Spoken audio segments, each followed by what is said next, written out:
MLC కవిత ఇవాళ తన తండ్రి బీఆర్ఎస్ అధినేత కేసీఆర్ ను కలవనున్నారు. ఉదయం 11 గంటలకు ఎర్రవెల్లి ఫామ్ హౌస్ కు కవిత వెళ్లనున్నారు. కవితకు కేసీఆర్ అక్కడే మధ్యాహ్న భోజనం కూడా ఏర్పాటు చేశారు.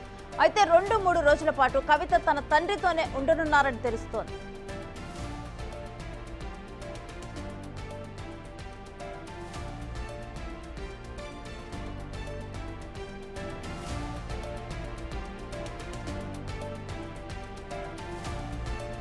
అరెస్టు తర్వాత కవితను ఇప్పటి వరకు కేసీఆర్ కలవలేదు. తండ్రిని కలిసిన తర్వాత కవిత ఏం చేయబోతున్నారనేది ఇప్పుడు సస్పెన్స్ గా మారింది.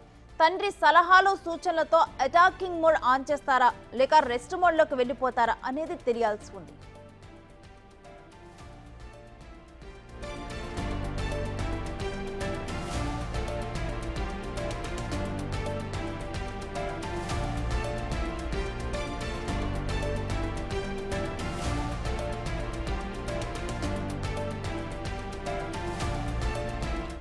ఇదే అంశానికి సంబంధించిన డీటెయిల్స్ మా ప్రతినిధి సైదులు లైవ్ లో అందిస్తారు. సైదులు, చాలా కాలం తర్వాత కూడా కవిత తన తండ్రిని కలవబోతున్నారు. డీటెయిల్స్ ఏంటి?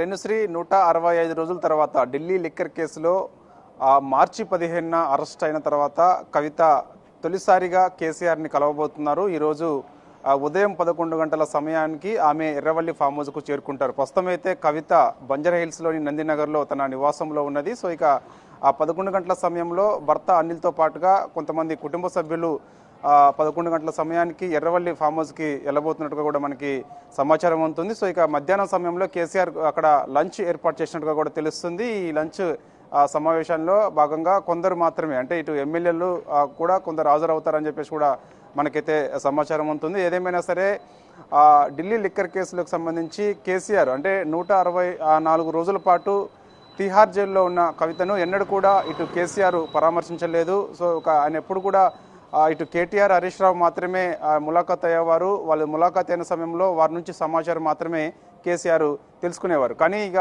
కవిత విడుదలైన తర్వాత ఆమె వాస్తవంగా నిన్న శంషాబాద్ విమానాశ్రయం నుంచి నేరుగా ఎర్రవల్లి ఫామ్ హౌస్కి వెళ్తారని చెప్పేసి కూడా అందరూ భావించారు. కానీ ఆమె శంషాబాద్ విమానాశ్రయం నుంచి నేరుగా నందినగర్లోని తన నివాసానికి వచ్చారు. సో ఇక ఉదయం 11 గంటల సమయానికి ఆమె ఇక ఎర్రవల్లి ఫామ్ హౌస్కి పోతారు. అయితే 164 రోజుల పాటు తిహార్ జైలుకు సంబంధించి అదేవిధంగా ఆమెతో ములాఖాత్ అయిన విషయాలన్నింటిని పైన కూడా ఇటు కేసీఆర్తో చర్చించే అవకాశం ఉంది. కొందరు కుట్రదారులు నాపై కుట్ర చేసి జైలుకు పంపించారు, ఖచ్చితంగా వడ్డీతో సహా చెల్లిస్తానని చెప్పేసి పదే పదే కవిత చెప్తుంది. ఎందుకంటే తిహార్ జైలు నుంచి బయటకు వచ్చిన తర్వాత కూడా ఆమె అదే విషయం చెప్పింది. సో ఇక రాత్రి ఆమె నందినగర్లోని తన నివాసానికి వచ్చిన తర్వాత మీడియాతో కూడా మాట్లాడడం జరిగింది. ఆ సమావేశంలో కూడా ఆమె అదే చెప్తుంది పదే పదే, నా పైన కొందరు కుట్ర చేశారు, ఖచ్చితంగా కడిగిన ముత్యంలా, ఢిల్లీ లిక్కర్ కేసులో కడిగిన ముత్యంలా నేను బయటకు వస్తానని చెప్పేసి కూడా ఆమె చెప్తున్నారు. ఖచ్చితంగా మరో ఉద్యమం తెలంగాణలో ప్రారంభించబోతున్నాము, ఖచ్చితంగా ఆ ఉద్యమానికి శ్రీకారం చుట్టబోతున్నాము, ఖచ్చితంగా దానికి ముందుండి నేనే నడిపిస్తానని చెప్పేసి కూడా అంటున్నారు. అంటే కవిత ఇక ఏం చేయబోతుంది అంటే ఇప్పుడు ఆరోగ్యం దృష్ట్యా ఆమె రెస్ట్లో ఉంటారా, అంటే 2-3 రోజుల పాటు ఎర్రవల్లి ఫామ్ హౌస్లోనే కవిత ఉంటుందని చెప్పేసి ఒకవైపు వార్తలు వస్తున్నాయి. ఆమె ఒక 10-15 రోజుల పాటు రెస్ట్లో ఉంటారని చెప్పేసి మరికొందరు చెప్తున్నారు.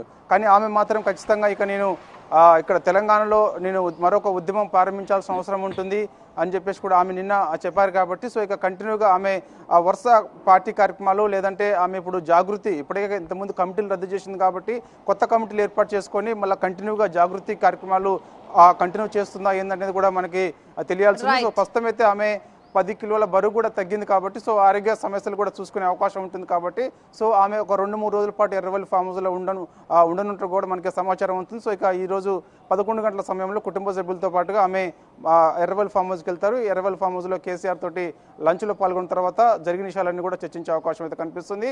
ప్రస్తుతం కేటీఆర్ అయితే మాత్రం అమెరికా పర్యటనలో ఉన్నారు. Thanks for the details.